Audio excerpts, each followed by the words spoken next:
মই আহিছোঁ আজি এখন পথাৰত।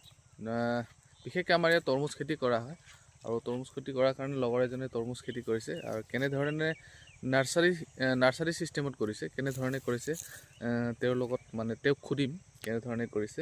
তো বহুত খৰচটো অলপ বেছি বুলি কয় মানে নাৰ্চাৰী কৰিলে। ফ্ৰী লগাইছে, চাওক নাৰ্চাৰী কৰিছে এনেকুৱাকৈ, চাওক ইমান ধুনীয়া। চাওঁ ট্ৰেটো চাওঁ, এই চাওক এইটো নাৰ্চাৰী কৰিছে। এইটো উঠাই দেখাচোন, চাওক কিমান দিন হৈছে ডাঙৰীয়া? এইটো এমাহ হৈছে, প্ৰায় এমাহ হৈছে। এটা গুটিত কিমান মান খৰচ আহে? এইটো প্ৰায় এইটো টোপোলাটোতে প্ৰায় 1 টকা খৰচ আহি যায়, মানে 1 টকা মান আহি যায়। আৰু কি বুলি কয়, এমাহ হৈছে ন? এমাহ। আৰু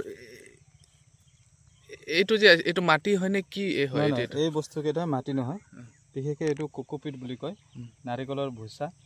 আৰু ইয়াৰ লগত পাৰালাইট, বাৰ্মিকলাইট আৰু বাৰ্মি কম্পোষ্ট আৰু ট্ৰাইকোডাৰ্মা।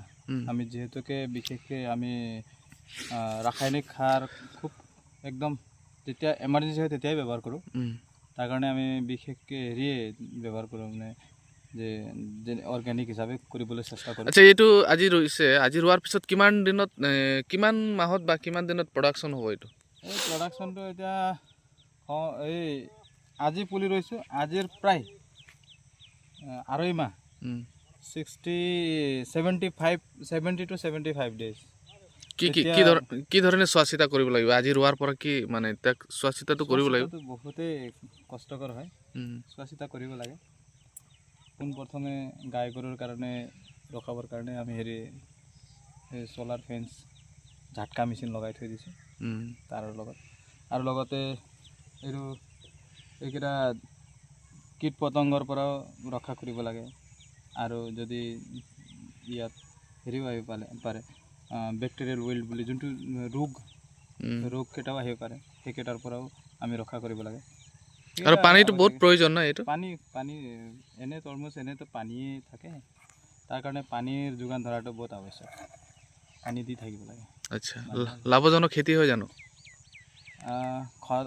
খৰচজনক খেতি কিন্তু হয়। লাভজনকটো কেতিয়া হ'ব পাৰে, কেতিয়া নহ'ব পাৰে, এইটো মানে কোনো ঠিৰাং নাই। কিন্তু খৰচজনক খেতি কিন্তু হয়, ইয়াত পুঁজি অলপ বেছিকৈ লাগে।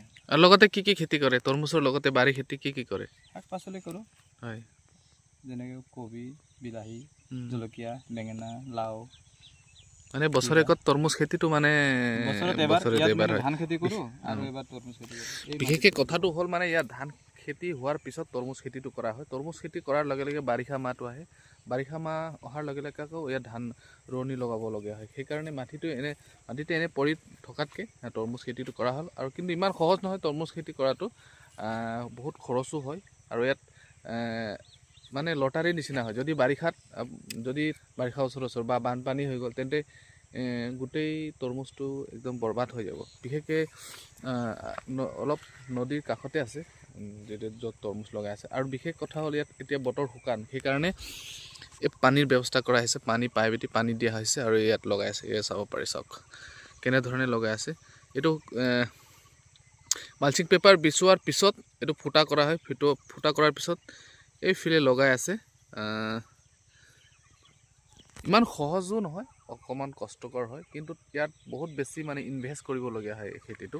সেইকাৰণে বহুত মানে কষ্টকৰ আৰু